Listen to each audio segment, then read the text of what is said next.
Hello, folks. This is Pablo Almaguer, again doing a podcast here, seeing how this all works out the second time around. The first time around was Ed Sandoval, and you all heard that about a week ago. And I've tried to work a little bit with the Zoom system here, recording the conversation. And hopefully it'll go a little bit smoother. But we're in our third week of homeschooling, so you might see some action in the background. I apologize for that if that happens here.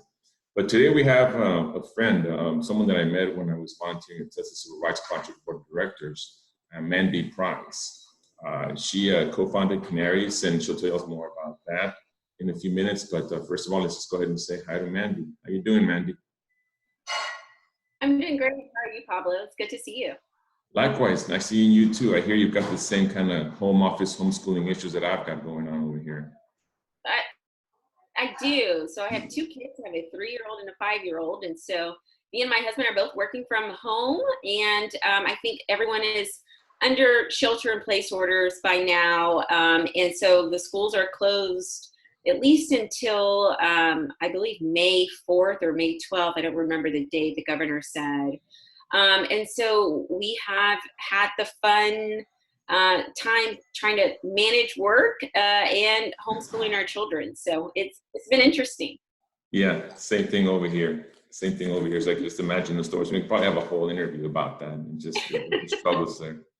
But Mandy, let me first kind of introduce you all to folks who might not know about you. Anyone who looks up her name, you're going to find out interesting information about Mandy and where she's at right now.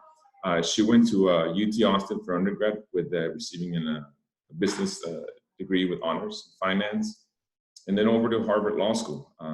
After that, she worked for a couple of law firms in the area, I think over in the Dallas-Fort Worth area, and is a co-founder of Canaries Incorporated. I'm sure there's a lot more to say about you because I know when I met you at the Civil Rights Project Board of Directors, you were getting all kinds of awards and accolades, but I've only got a few minutes here. So I'm going to turn it over to you, Mandy, if you don't mind letting us know what Canaries is all about. Yeah, sure. So Canaries is a database technology company. And what we do is we work with employees and employers to help foster more inclusive workplaces. When I practiced law, I practiced for 12 years. And during the course of that work, I was involved with a lot of my firms, diversity inclusion initiatives, women's task force, doing very active with our ERG. And I noticed that there was a big connect between what employees felt and the issues that they felt were the kind of primary struggles and what management thought were the issues. And so how can we use data and technology to kind of foster that gap where we can enable employees to freely discuss the issues without any kind of fear of retaliation, while also equipping the companies with the data and the information that they need to make their workplaces more inclusive. So if you go to canaries.com, you can go to the platform. You can learn more about various companies and law firms, diversity, equity, inclusion initiatives. And then we also have software that we license out to companies that really allows them to take a data-based approach to that, seen as a very kind of amorphous concept, a moral imperative, but a lot of times companies don't know how to actually enact and make their workplaces equitable. And so what we do is we create a software where we benchmark, we measure, we track, and we provide them with actionable insights of things they can do to make their workplace more inclusive. That's amazing. How did you, you work for 2 law firms, as I mentioned earlier, some of the larger law firms in the area. How did you make that transition, or how did you think about going into this? How did you get interested in doing this shift? So I think, the business case for diversity, equity, inclusion has been known for a long time. And so people very much realize that diverse and inclusive environment promote better employee engagement, better innovation, better financial returns. And so I was always kind of baffled by the fact of the known benefits, but the lack of actual action change with respect to these endeavors. So I think you can look at most workplaces and you'll see that there's a lot of work to be done to improve the inequities that exist. So when you look at all kinds of research, it's still going to show gender pay gaps. We're going to see that people of color still are not represented in the workforce in the way they should be at the levels of ascending to C-suite and any other kind of management levels within law firms. Obviously, we see these same gaps as well as far as people of color that are actually ascending to partnership. And so those things, and seeing kind of just the status of our society, prompted me. But actually, one of the things was when I started to experience these things myself and saw the difficulty it was to kind of come out and speak up when you're facing these issues. And that kind of just solidified it for me that there needs to be an avenue for employees to be able to speak up and talk about these issues so that they could be addressed by companies in a way where that employee's not going to have any kind of retaliation. It's interesting to identify the issue and then move forward and do something with it. And the reason I asked you before this new change in the that's happened around the world in the response to the pandemic. We talked about an article that was I think published by a Texas lawyer about your study that you did on parental leave survey for some of the top law firms in the area. Can you let me know a bit more about that survey? Yeah, sure. So, Canaries is all about data and having a data-based approach to DEI. And so what we do is we do a lot of research. And one of the research reports we've done recently is the parental leave research that we collaborated on with the Dallas Bar Association, as well as the Moms in Law Committee and DAYL to assess parental leave within some of the largest law firms within the state with a focus on Texas. So we surveyed the 25 largest law firms in Dallas. We sent out initiatives, just survey responses where they're either the managing partner of their firm or the head of HR answered the questions that we had regarding their parental leave policies, their surrogacy, fertility treatment, lactation support, things that are important, right? Environments to support parents.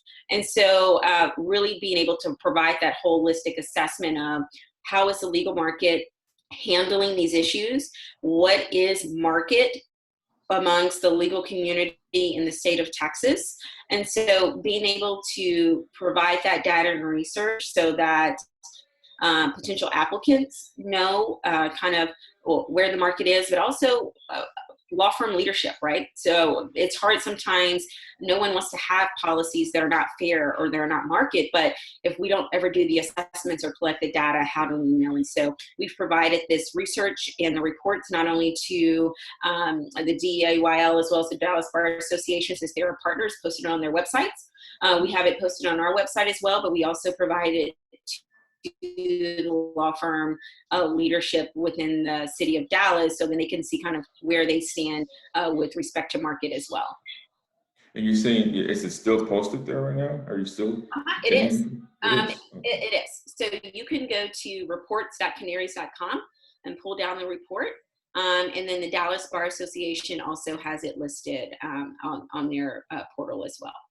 That's interesting. I wonder the surveys and how the responses are going to be now as things sort of change along the way. And that's a later conversation or later question about that. But you just mentioned about the shift you had from your law firm experience over to what you're doing now and how your personal experience influenced that. Is this survey based on some of your own personal experience, which you felt that was happening at the law firms when you were having your children?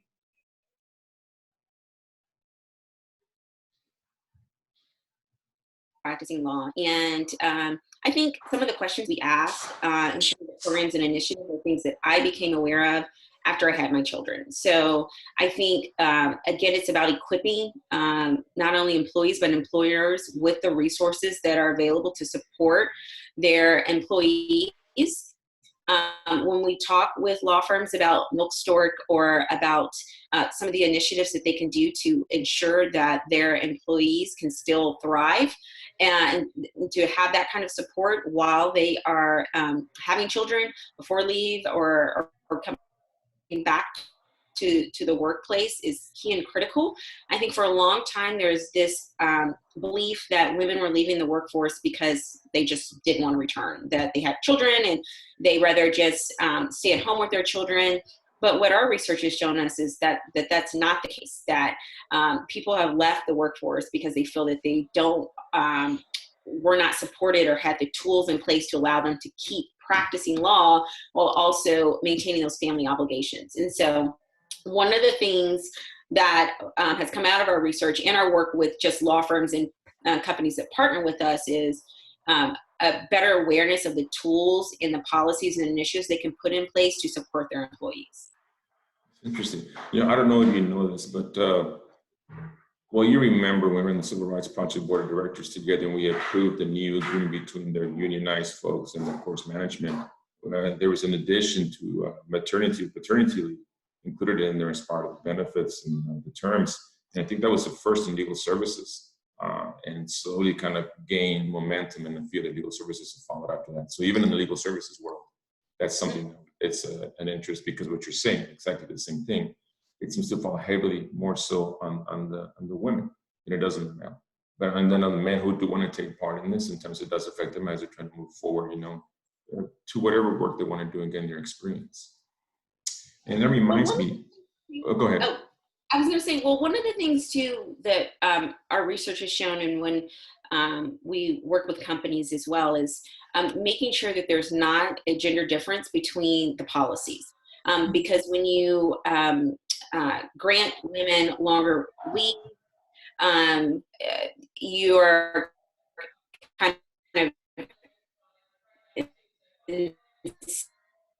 saying in that point that if women have the job and the average amount of leave that is offered to maternity leave versus paternity leave. But we have to realize that families look different. Not every family looks the same. And so a lot of our advocacy work as well is talking about how do we have policies that benefit all families. And so if I am a same-sex family, or we have a surrogate situation or adoptive situation, why am I not able to take the same amount of leave just because I may be a male? Or maybe I am, my wife had the child, but I decide that I'm going to be the one that's primarily there to kind of take that child rearing role behind all of this. So I don't want to bore people with that, but it's important that as institutions, we are creating policies that benefit all types of families, and we're letting those families make decision on how they determine to take the leave. But we very much promote that no matter if it's a woman or a man or a same-sex family or adoptive family, that people that employers think about that so that they can provide benefits and inclusion for all types of families. And I think that's exactly what the policy is that we approved over the Civil Rights Project, and also within our organization of Texas Regarding Legal Aid, one that doesn't differentiate, it's just parental leave. Which reminds me, and around the same time this article was written, and I think you were doing this survey, there was also, and it's still being worked on, so a rule amendment to the Texas Rule of Civil Procedure, where there's going to be, I think, a mandatory leave where there's been a parent during the litigation involved in the trial where a child's been born to the family or adopted by the family.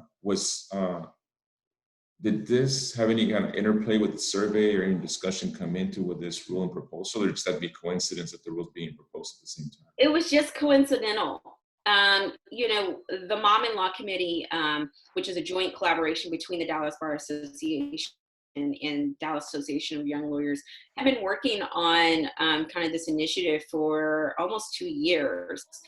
And so we partnered with them, given our technology and what we are already able to do with respect to surveying, to kind of bring this goal that they had to life. And so it truly was coincidental. And so when you sent me that, I thought it was really interesting. And I wish we were able to tie that in more and collaborate more with that rule. So I was happy to see that, actually, both, again, because of my own personal experience and what happened there.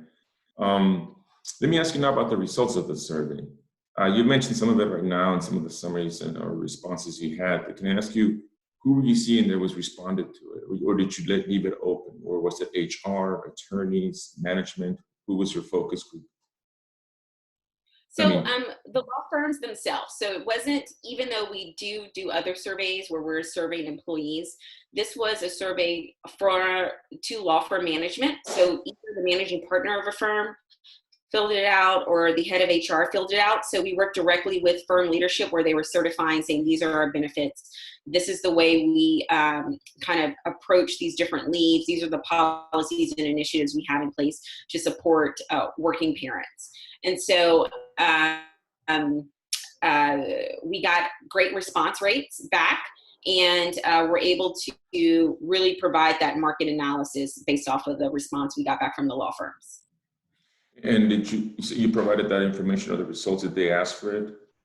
We did. So some of the findings that we had is that 45% of the firms offer paid leave to their employees on day one. 55% of them require their employees to work there for a year before they're able to get paid leave. The average paid leave was 18 weeks. The lowest we saw was 12 weeks, and the highest was 22 weeks. 2/3 of the firms offered an additional 4 weeks of unpaid leave. And then we did see a disparity between maternity leave versus paternity leave. So the average amount of maternity leave was around 16.7 weeks, and the average amount of paid leave for paternity leave was 8 weeks. 42% of the firms offered surrogacy, and 100% offered adoptive leave. So I'm happy to talk about some of the other benefits that are provided too, because we also asked what firms were doing with respect to lactation support, with respect to fertility treatments, with respect to childcare subsidies, but all of that can be found in the report as well. Yes. And do you think, did you get any feedback from some of these folks who were responding, or some of the law firms, that they were surprised or what they learned from the results and from the survey? Did they take something from it? So I think the biggest response was learning about additional programs and things that they could do for their employees. When we talked about, again, some of the breast milk shipping services, some of the things that people were doing with respect to business travel, on paying for a caregiver to travel with that individual, something I experienced directly. I know for both of my children, when I came back to work, I was nursing. I nursed both of them for a year, so I would have to travel, and I started traveling at 4, 5, 6 months when they were that age. And so being able to hear from other individuals that their law firm was paying for either a family member to travel along with them so that they wouldn't have to be separated from their child during that extended period of time, are just helpful tips that I think a lot of companies and employers are willing to look into. They just hadn't really thought about it from that aspect of what are the things we can do to support, to ensure that this person is able to keep working. Because I can tell you, and I think anyone that has been a nursing mom, it's much more difficult to pump rather than just have your child with you, because the amount of time it takes, maybe 15 minutes opposed to an hour. So it's just great, I think, tips and ideas that are generated from these types of reports to continue to support employees. That's very interesting. And so is this in sort of and I think I've heard it from law firms. Let me ask this way. I've heard from other folks that I was traveling during the campaign, some of the attorneys in the bigger firms, how they actually started instituting these paternity and maternity leave policies in their offices. And that became a bit of an attraction for associates. Is that what you're seeing too, that it's part of the package that attracts somebody to work at the firm? That's right. And so kind of going back to some of the things we've discussed before, where traditionally these have been seen as women issues, more and more firms are seeing that if they want to continue to attract and retain talent, that these are policies that they need to have in place because it's parental issues. It's societal issues. That it's not something that just men are a way where we can support working parents. And I think when you look at the demographics of the workforce, having working parents is a huge percentage of the workforce. And so what can we do to support these individuals so they can continue to have families, but then also support the practices that they've worked their whole lives to build? And we're doing this recording around the first week of April. There's already talking about a recession and other economic slowdowns, slow turn in the economy. And it's weird because it's going to be different. And there's a bit of a spike here because of the cessation of private businesses, and then hopefully be back a reopening of many of them. But in this potential recession, how do you think that's going to affect the offering by law firms of some of these benefits that you looked into or studied or made them aware of? So my hope, and it's hard to predict everything that's going on, is that there will not be a pullback on benefits, that there will be a heightened awareness of the importance of these types of benefits. When we look at COVID and kind of what it's done is, I think it's shown people that you don't have to be in the office to work, that having the flexibility to work from home, which is something that working parents as well as individuals within the disabled community have advocated for a long time. And so I think it broadens our horizon of how productive we actually can be in a remote work and flexible work situations. But I also think that it has taught us to see the importance of leave, that paid leave programs as well as parental leave are important to support our employees, but we have to think of it as a holistic assessment, as well as having paid leave and certain initiatives actually help our society. And through the enactment of I can't remember, I think it's called the Family Cares Act. I can't remember because there's been so much legislation that's come down with the pandemic. But I think everyone realizes that if someone is sick, they shouldn't be afraid to take time off, and they should have that paid leave to take time off because it becomes an issue of national security, right? That we're all put at risk if people are working because there's not formal paid leave initiatives. So I'm hopeful that after COVID and that things kind of return to normal, that there will be a heightened awareness of the importance of these types of leaves and programs, not a pushback and saying because we're in a recession that we don't have to offer employees the same types of benefits. That's a very good point too for those of us who are litigators. There can be policies in the workplace that will help you deal with parental or maternity leave, but the courts move on, have their hearings, and sometimes you couldn't get them to kind of work with you.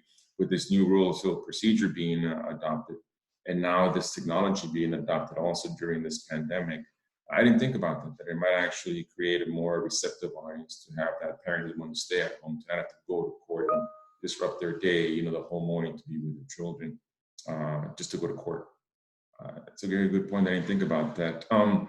What do you recommend then for the employees, who might be entering the workforce, or the students coming in, the law grads, just being licensed or moving on to another place, that they start expecting, or how should they approach this discussion of these benefits with a potential employer? Well, what I would do is I would encourage them to go into Canaries, because we track all this so that anyone can go and see the information themselves for each potential employer. But what I would encourage employers to do is to ensure that their policies are inclusive, that they are representative of the different types of families, so that we're making sure that our policies are inclusive of LGBTQ families, the single parents, of adoptive parents, of surrogate parents, that parental leave policies are not inclusive, that they don't apply to everyone. And so I think we need to take a more broad-based approach of looking at our policies and making sure that they really contemplate all families. That's great. That's actually, so in other words, you want to be armed with information, right? I'm obtaining that over from your website, and that's a good point. Mandy, I've taken up a lot of your time here, and you're a very busy person and parent here. I don't want to do more of that. Unless there's something more you want to add here, I think I'm going to just start kind of wrapping up this interview. No, I enjoyed speaking with you, and thank you so much for highlighting this important issue. Thank you, Mandy. I really appreciate it. And again, I look forward to the time we can meet up and do. I mean, I think last time we met each other was at the Texas Minority Council program in October, like a world away. It seems like a long time ago. It's something else now. Of course, no social distancing. And then I go touching my face, by the way. I just realized I've done that, so I better stop. Like, all those things now are changing. But it was great seeing you then, great seeing you now. Thank you for all the work you're doing. I'm going to remind you, if you haven't yet, to please vote in the state bar elections. And to let all folks know, there's no paper ballots. There's actually voting from this month until the end of May. Please remind your friends to vote for Pablo, if you don't mind. Okay, definitely. Thank you so much, Pablo. Thank you. Thank you, Mandy. Nice seeing you. Bye-bye.